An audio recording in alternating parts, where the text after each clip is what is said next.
The cook was fired for theft, and the restaurant owner asked her a question. Her answer left the owner paralyzed.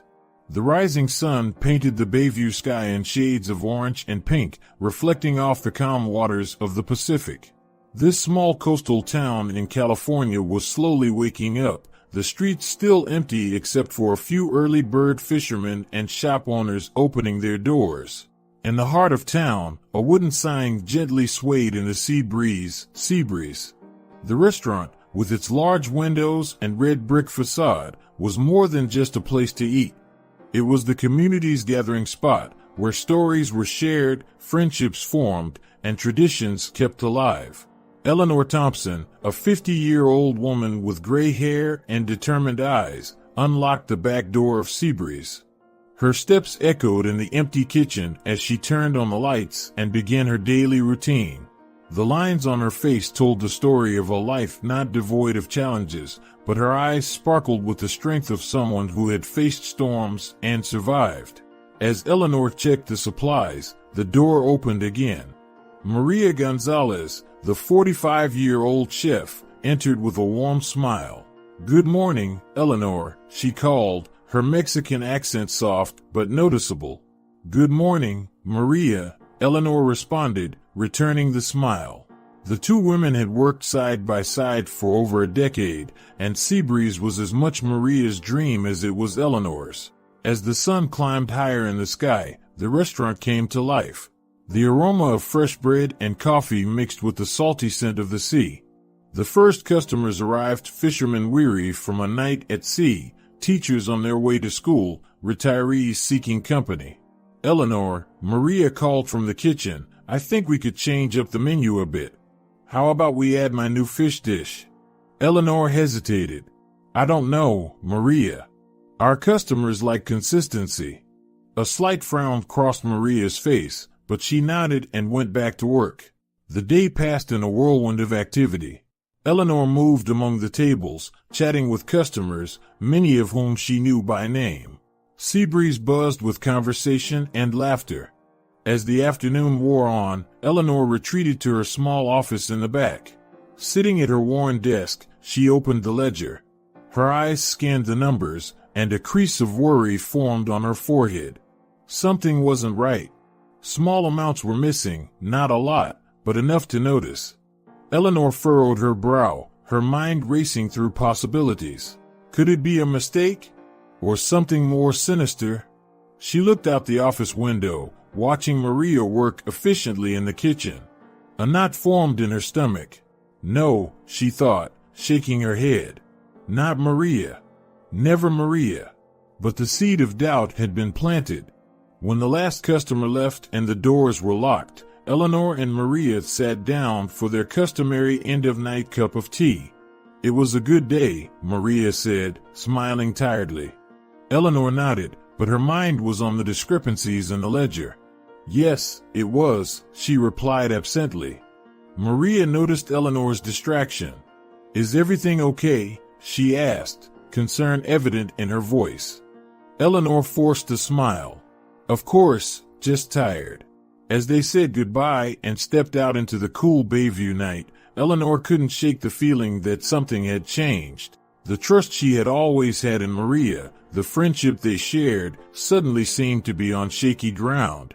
What had once been as solid as the rocks on the Bayview coast now seemed as uncertain as the shifting sands of the beach. Eleanor looked up at the starry sky, wondering what tomorrow would bring. The next morning, Eleanor arrived at Seabreeze earlier than usual. The sky was still dark, and the streets of Bayview were silent. With a heavy heart, she sat at her desk and opened the ledger again. The numbers didn't lie. Small amounts continued to be missing, forming a pattern over the past few months. Eleanor sighed, running her hand through her gray hair. She didn't want to believe it, but the evidence was there, black and white. As she reviewed the accounts, her mind wandered to the past. She remembered the day she opened Seabreeze, shortly after her husband John's death. The restaurant had been their dream, and she was determined to realize it, even alone. The first years were tough. Sleepless nights, constant financial worries, and the struggle to establish Seabreeze as part of the Bayview community. But she persevered, driven by John's memory and the desire to create something lasting. A noise at the back door brought her back to the present. It was Jake, her 22-year-old nephew, arriving for his shift as cashier. "Good morning, Aunt Elle," he said, yawning. Eleanor noticed the dark circles under his eyes and his tired appearance. Jake had been different lately, more distant. "Good morning, Jake," she replied, forcing a smile. "Are you okay?" Jake shrugged. "Just tired. Long night studying." Eleanor nodded, not entirely convinced.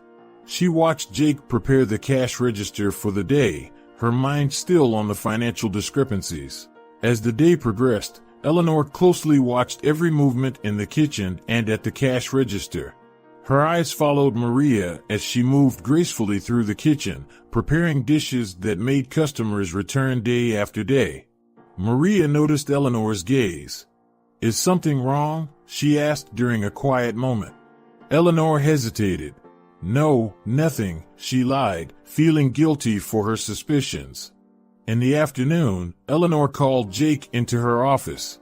"Jake, have you noticed anything odd with the cash register lately?" Jake looked nervous. "No, Aunt Elle." "Why?" "Just checking," Eleanor replied, studying her nephew's face. The hours passed, and Eleanor's suspicions grew.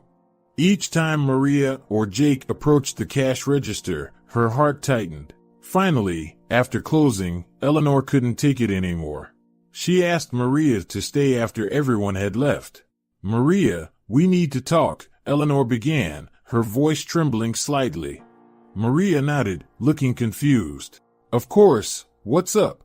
Eleanor took a deep breath. "There have been discrepancies in the cash register. Small amounts missing." Maria's eyes widened. "What? How?" "I've checked several times," Eleanor continued, her voice growing firmer. "Money is missing, Maria. And you're one of the only people who have access to the cash register besides me and Jake."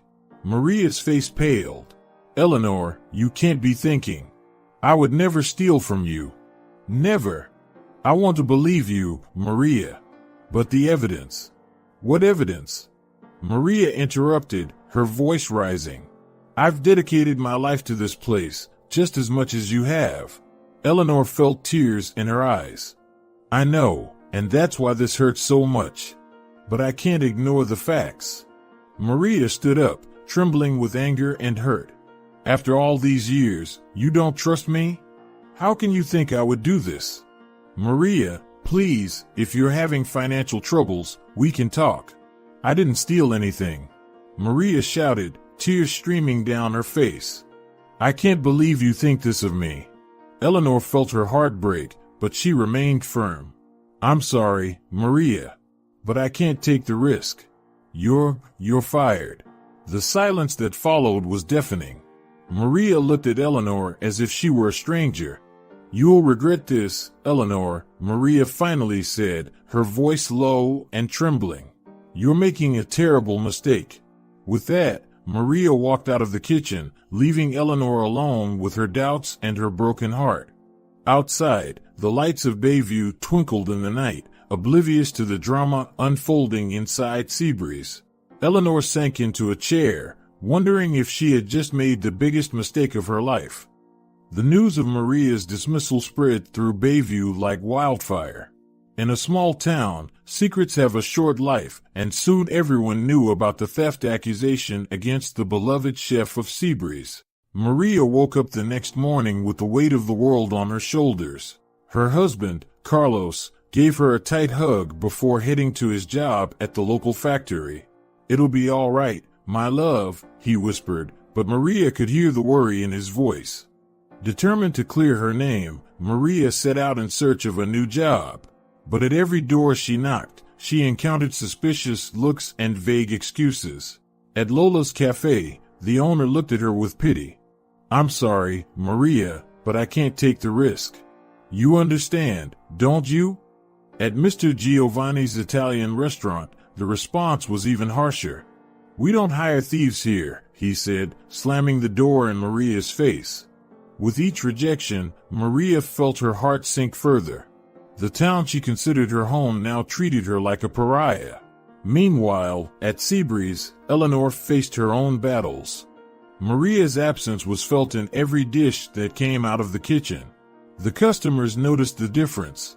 "The fish isn't as good as it used to be," commented Mr. Thompson, a regular customer. "Where's Maria?" asked Mrs. Rodriguez. "Nobody makes a paella like her." Eleanor smiled politely and offered vague excuses, but inside, doubt ate away at her. Had she made a terrible mistake? Jake watched everything with a distant look, his hands trembling slightly as he operated the cash register. At night, Maria returned home exhausted and disheartened. Her sons, 16-year-old Miguel and 12-year-old Lucas, anxiously awaited news. "Did you find a job today, Mom?" asked Lucas, his big brown eyes full of hope. Maria forced a smile. "Not yet, Mijo. But tomorrow will be better." While preparing dinner with the few ingredients they had in the pantry, Maria noticed Lucas coughing. It wasn't the first time that week.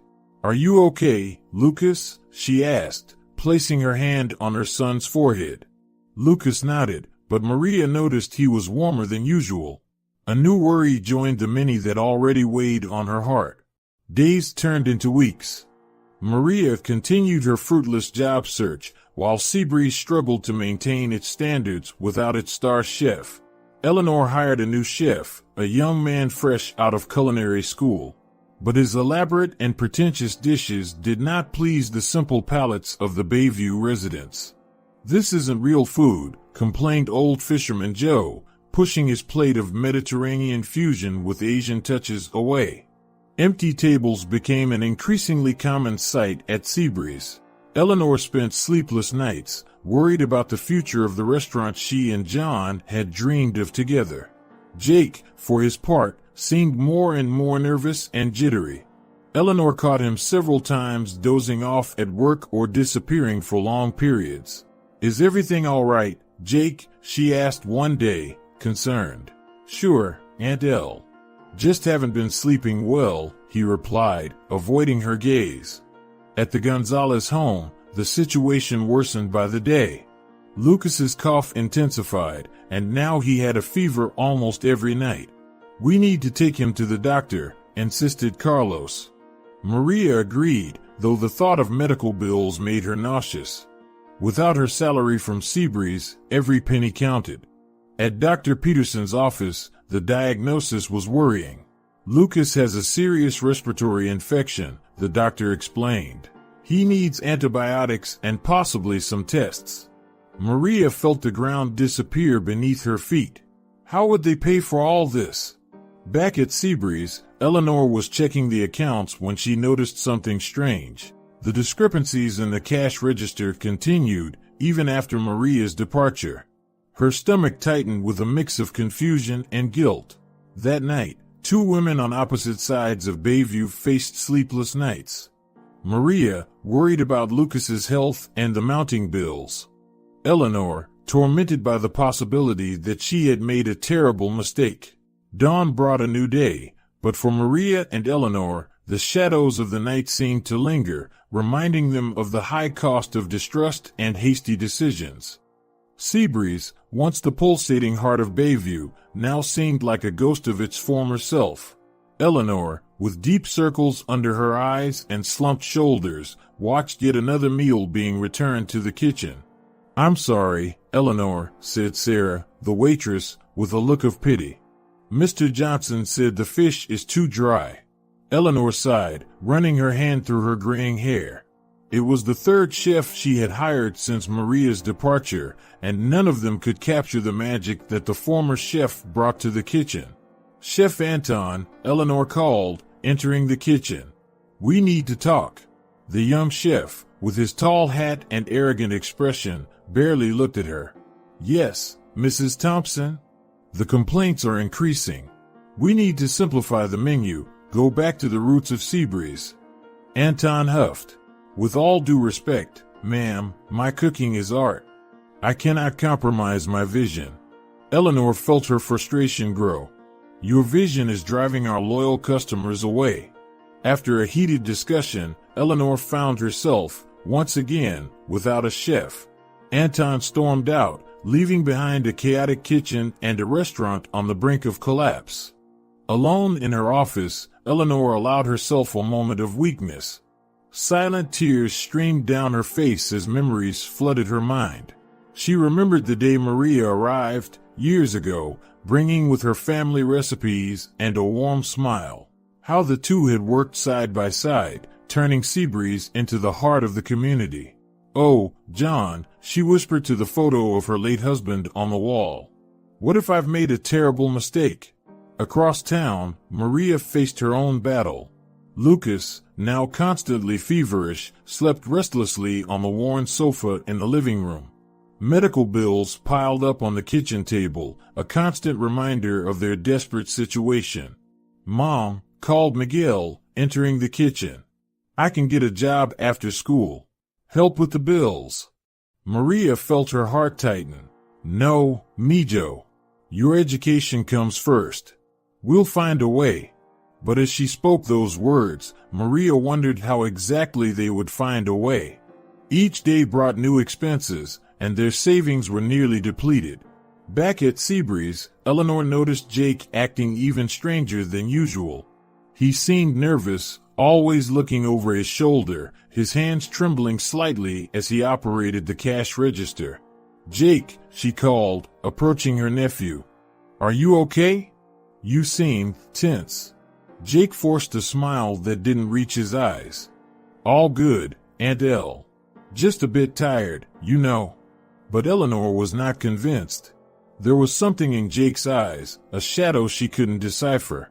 That night, after closing, Eleanor decided to check the cash register again. To her surprise and horror, the discrepancies continued. Small amounts were still missing, even with Maria gone. A knot formed in her stomach. If it wasn't Maria, then who? Her eyes wandered to the door through which Jake had left earlier, a terrible suspicion beginning to form in her mind. Meanwhile, at the Gonzalez home, Maria made a painful decision. "Carlos," she said, her voice trembling, "I think we should consider leaving Bayview." Carlos looked at her, shocked. "Leave? But this is our home, Maria." "I know," she replied, tears in her eyes. "But there's no work for me here. And Lucas needs treatment we can't afford. Maybe in a bigger city." The silence that followed was heavy, filled with sadness and resignation. Back at Seabreeze, Eleanor couldn't sleep. Maria's words echoed in her mind. "You will regret this, Eleanor. You are making a terrible mistake." What if it was true? What if she had misjudged the situation, destroying not just a precious friendship but also the future of the restaurant? The next morning, Eleanor arrived early at Seabreeze, determined to uncover the truth. She began meticulously reviewing all transactions from the past months, looking for a pattern, a clue, anything that could shed light on the mystery. Then she noticed something. The discrepancies always occurred on specific days, days when Jake worked alone at the cash register. Eleanor's heart raced. It couldn't be. Not her nephew, not Jake. But the evidence was there, impossible to ignore. At that moment, Jake entered the restaurant, looking paler and more agitated than ever. "Jake," Eleanor called, her voice trembling. "We need to talk." The young man froze, his face a mask of fear and guilt. And in that instant, Eleanor knew. She had made a terrible mistake, and the consequences were just beginning to unfold. The sun had barely risen when Eleanor opened the doors of Seabreeze. The restaurant, once a beacon of comfort and community, now seemed like an empty shell. The tables, once full of laughter and conversation, remained silent, covered in a thin layer of dust. Eleanor walked slowly through the kitchen, her fingers lightly brushing the hanging utensils. Each touch brought memories of delicious dishes, satisfied customers, a time when everything seemed possible. Now, those memories tasted bitter. Sitting in her office, Eleanor stared at the stack of unpaid bills. Seabreeze was on the verge of bankruptcy. Without Maria's culinary magic, the customers had disappeared, taking the soul of the restaurant with them. "John," she whispered to the photo of her late husband, "what have I done?" At that moment, Eleanor made a decision. She needed to find Maria. Not just for the sake of Seabreeze, but to correct the terrible mistake she had made. Across town, Maria woke up to another day of uncertainty. Lucas's cough echoed through the small house, a constant reminder of the urgency of their situation. "How is he?" asked Carlos, his voice laden with worry. Maria shook her head. "The fever won't go down. We need more medicine, but—" Her voice faltered, the unspoken words weighing in the air. They had no money. With renewed determination, Eleanor grabbed her car keys and headed toward the neighborhood where she knew Maria lived. Each block she passed seemed to increase the weight on her heart. How would she ask for forgiveness? How would she explain her mistake? Finally, she arrived. Maria's house was small, with peeling paint and a neglected garden. Eleanor hesitated for a moment before knocking on the door. Silence. She knocked again, harder this time. The door opened slowly, revealing Maria. Eleanor barely recognized her.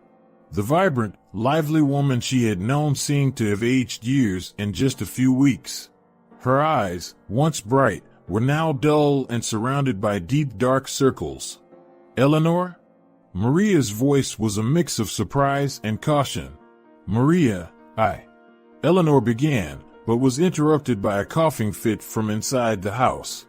Maria immediately turned around. "Lucas." "Coming, Mijo." Without thinking, Eleanor followed Maria inside. The interior of the house was simple but clean. On the living room sofa, wrapped in a worn blanket, was Lucas. The boy trembled, his pale face glistening with sweat. "Oh, Maria," Eleanor whispered, the reality of the situation hitting her like a punch to the stomach. Maria dampened a cloth in the basin next to the sofa and placed it on Lucas's forehead. Her movements were automatic, as if she had done this hundreds of times in the past few days. Eleanor watched, feeling like an intruder. The silence in the room was heavy, broken only by Lucas's labored breathing. Finally, Maria turned to face her. "Why are you here, Eleanor?" The question hung in the air, loaded with months of pain and betrayal. Eleanor felt tears forming in her eyes. "Maria, I—" She hesitated, searching for the right words. "I made a terrible mistake. A mistake that cost us all dearly." Maria crossed her arms, her face a mix of emotions: anger, hurt, confusion. Eleanor took a deep breath and continued, "The money, the discrepancies at the cash register. It wasn't you. It never was you." Maria's eyes widened in understanding. "Then why," she began, but her voice broke. "Why did you do this, Maria?" Eleanor finally asked, her voice breaking. "Why did you steal from me after all these years?" The silence that followed was deafening. Maria looked at Eleanor, her eyes filling with tears. When she finally spoke, her voice was low, almost a whisper. "I never stole from you, Eleanor. The money that was missing, I was using it to buy better, fresher ingredients. I wanted Seabreeze to be the best, even if it meant sacrificing my own salary. I love that place like it's my own." The words hit Eleanor like a bolt of lightning. Her legs weakened, and she fell to her knees, the weight of the truth crushing her. "Oh, God," she sobbed, tears now flowing freely. "Maria, I messed up everything." Maria knelt beside Eleanor, her own anger melting away in the face of her former friend and boss's evident pain. "I should have trusted you," Eleanor continued, between sobs. "I should have asked, should have." "Shoo," Maria soothed, placing a hesitant hand on Eleanor's shoulder. "It's done now." The two women remained like that for a long moment, united in their grief and regret. The ticking of the clock on the wall seemed to echo the lost time, the missed opportunities. Finally, Eleanor looked up, meeting Maria's gaze. "Can we fix this?" she asked, her voice barely more than a whisper. "Is there any chance we can go back?" Maria looked at Lucas, still trembling on the sofa, and then back at Eleanor. Her face was a complex mix of emotions: hurt, hope, fear, determination. I don't know, Eleanor, she replied honestly. But for Lucas, for Seabreeze, maybe it's worth trying. The silence following the conversation between Eleanor and Maria was broken by the sound of Eleanor's cell phone. She picked it up with trembling hands, seeing Jake's name flashing on the screen. Sorry, I need to take this, she said to Maria, who nodded silently. Jake? What's wrong? Eleanor asked, trying to keep her voice steady. Aunt Elle, I need to tell you something. Jake's voice sounded broken, almost unrecognizable. Eleanor felt her heart tighten. Jake, what happened? I can't take it anymore, Aunt. It was me. I was the one who stole the money from Seabreeze.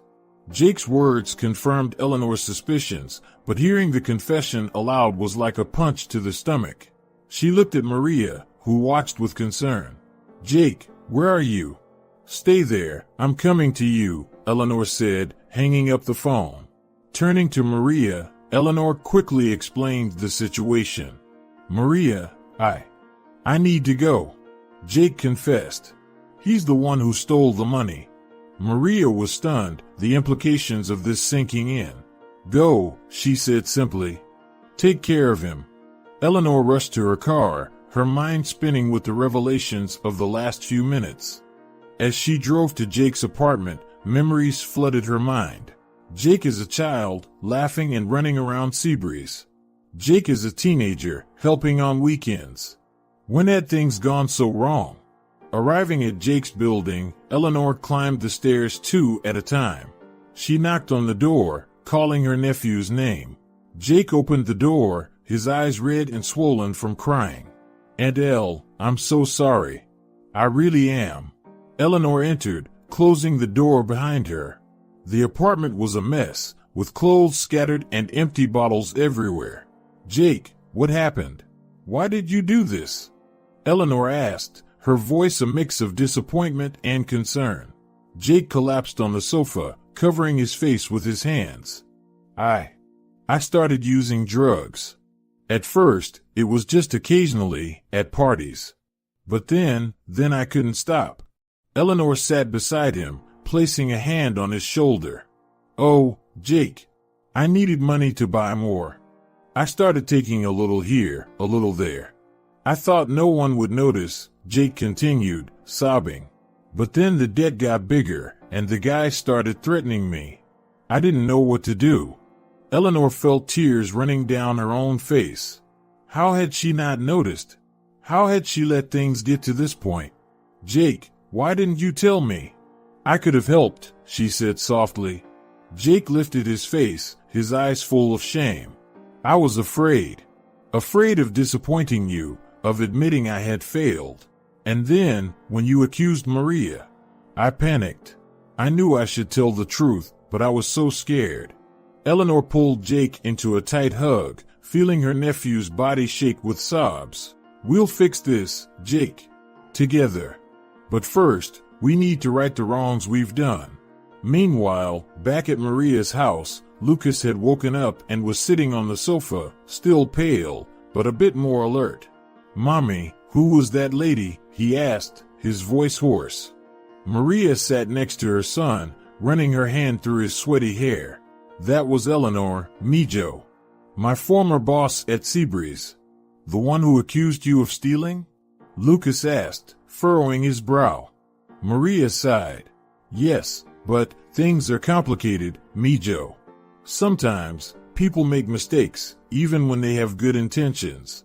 Lucas coughed, and Maria quickly offered him a glass of water. As the boy drank, she couldn't help but think about Eleanor and Jake.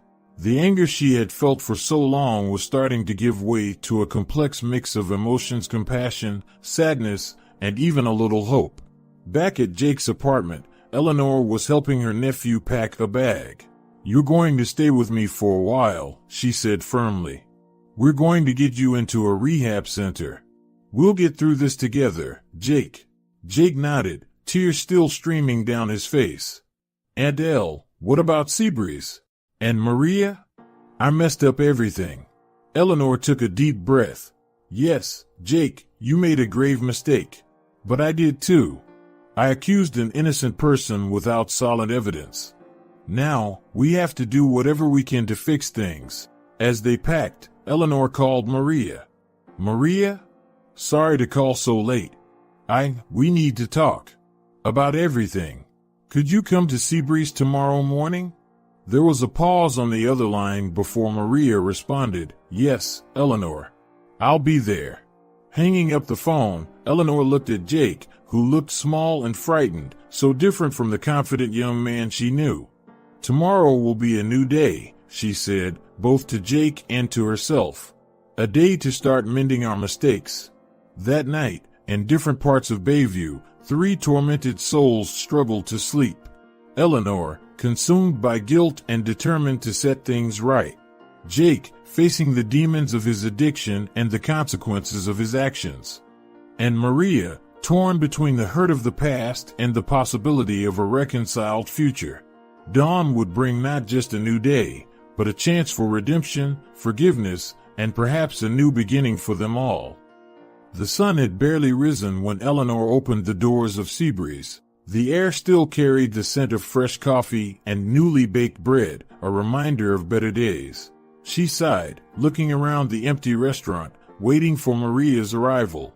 The doorbell rang, and Maria entered, hesitant. Her eyes swept over the place, filled with memories and conflicting emotions. Thank you for coming, Eleanor said, her voice trembling. Maria nodded, sitting down at a nearby table. What did you want to tell me, Eleanor? Eleanor took a deep breath. It was time for the truth. Maria, I made a terrible mistake. Jake confessed that it was he who stole the money. He has a drug problem. Maria was silent for a moment, processing the information. And now, she finally asked. Now, Eleanor began, I want to make things right. Clear your name publicly.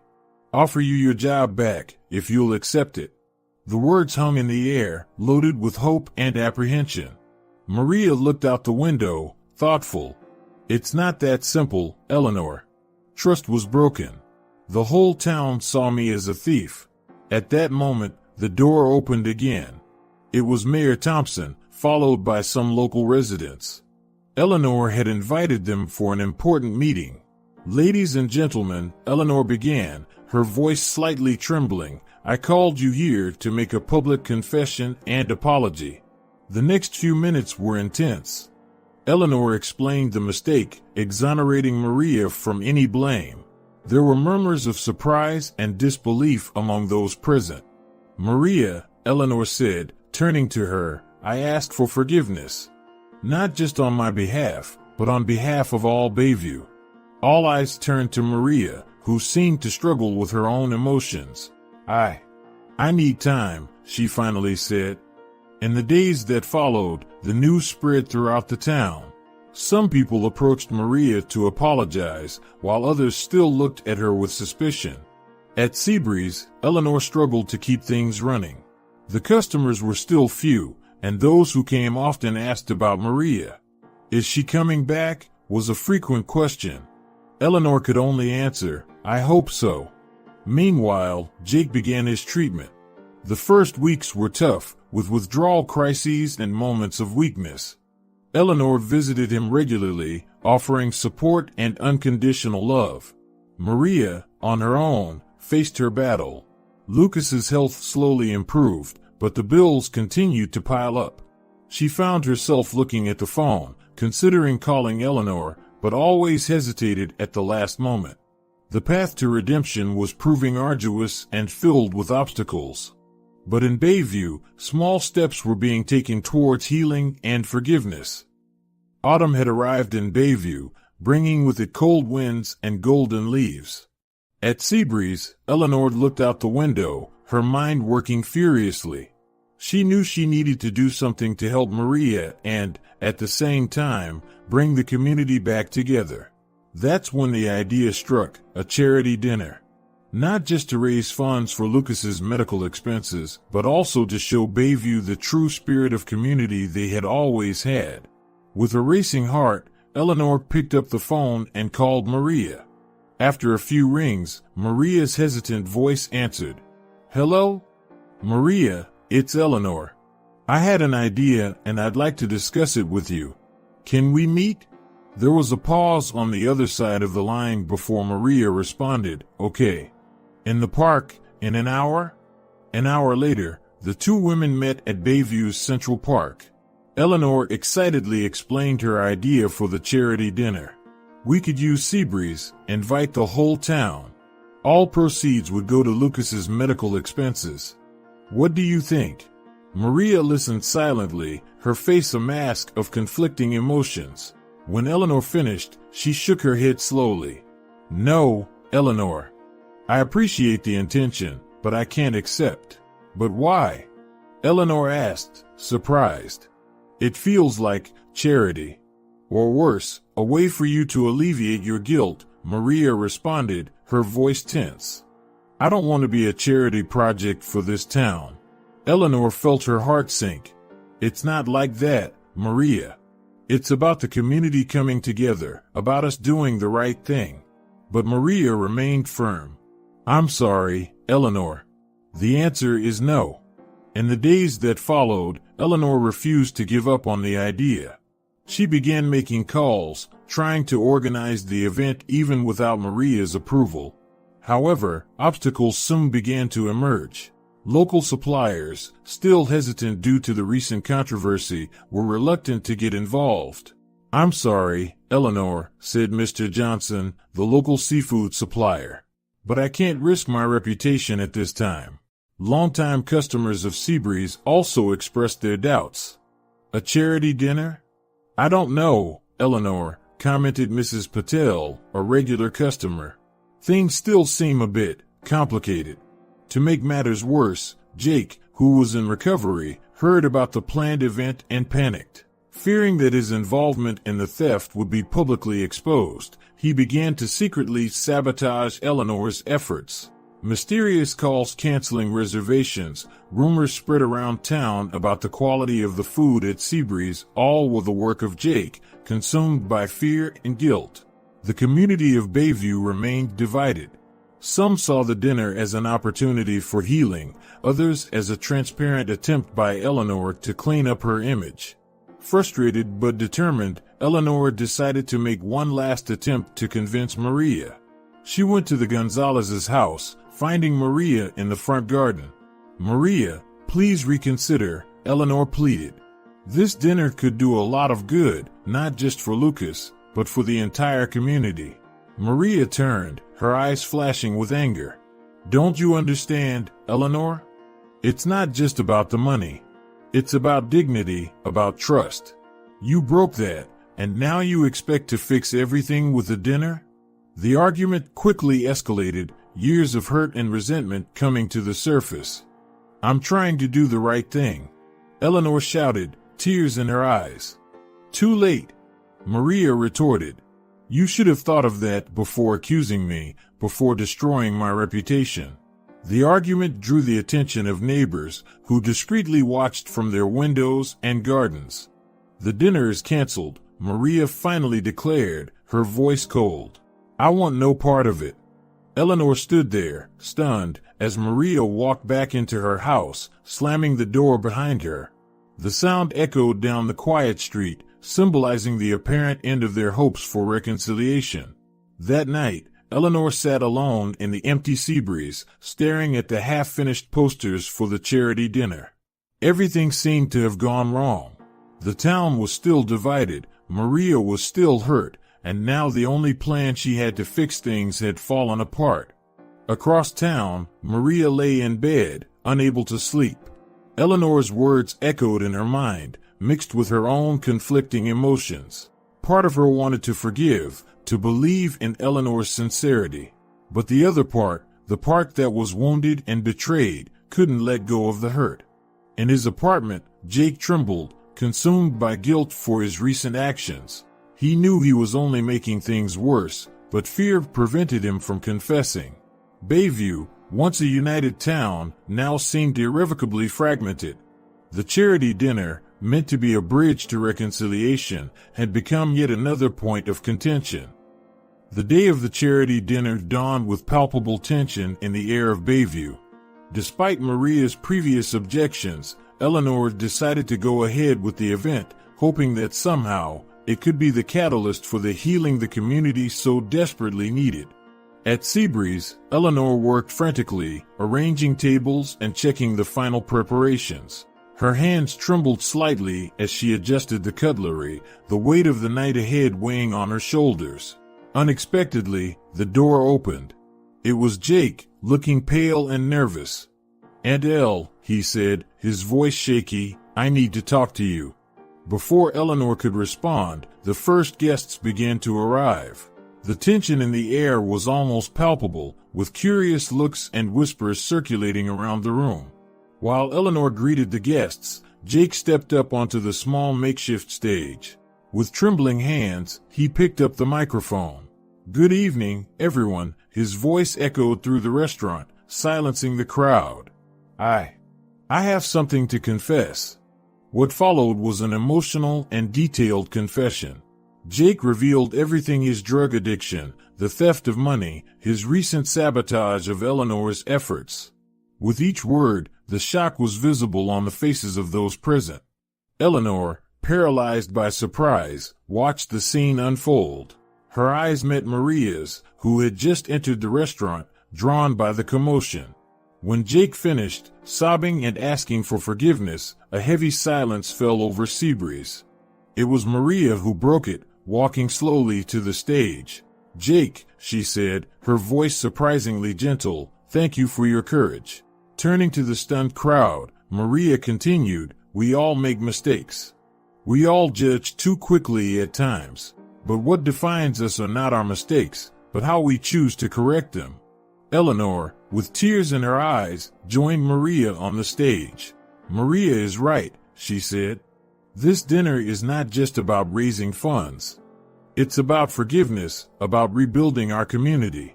The two women, side by side, shared their stories: the misunderstandings, the pain, but also the hope for reconciliation.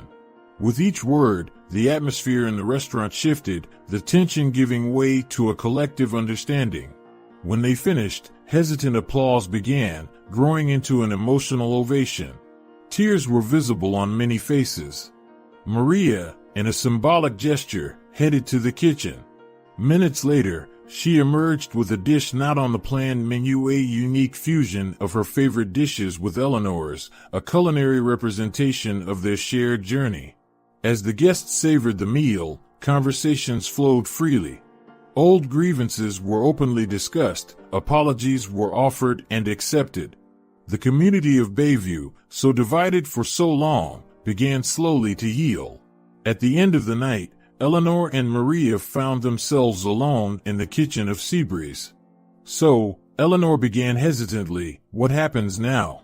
Maria smiled, tired but hopeful.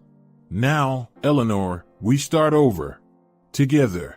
The two women embraced, years of pain and misunderstandings finally giving way to forgiveness and hope. In the months that followed, Bayview witnessed a transformation. Seabreeze flourished again, with Eleanor and Maria working side by side. Jake, with support from the community, continued his recovery, becoming an example of redemption.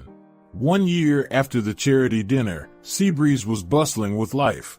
Old and new customers crowded the tables, savoring not just the delicious food but also the renewed sense of community. In the kitchen, Eleanor and Maria worked in harmony, their culinary styles complementing each other perfectly. Outside, Lucas, now healthy, helped serve the tables, his bright smile a constant reminder of the power of generosity and forgiveness. As the sun set over Bayview, bathing Seabreeze in a golden glow, it was clear that this small seaside town had learned a valuable lesson. Through trials and tribulations, they had rediscovered the true meaning of community, forgiveness, and new beginnings. And so, Seabreeze continued, not just as a restaurant, but as a symbol of what can happen when people choose understanding over judgment, forgiveness over resentment, and love over fear. Did you enjoy the story we shared today? If so, don't forget to like the video and leave a comment below sharing your thoughts or similar experiences. Share this story with your friends and family to spread the message of understanding and forgiveness. And if you're not subscribed to the channel yet, click the subscribe button to not miss our future inspiring stories. Turn on the notification bell to always be updated with new content. Let's rebuild bridges of understanding and love.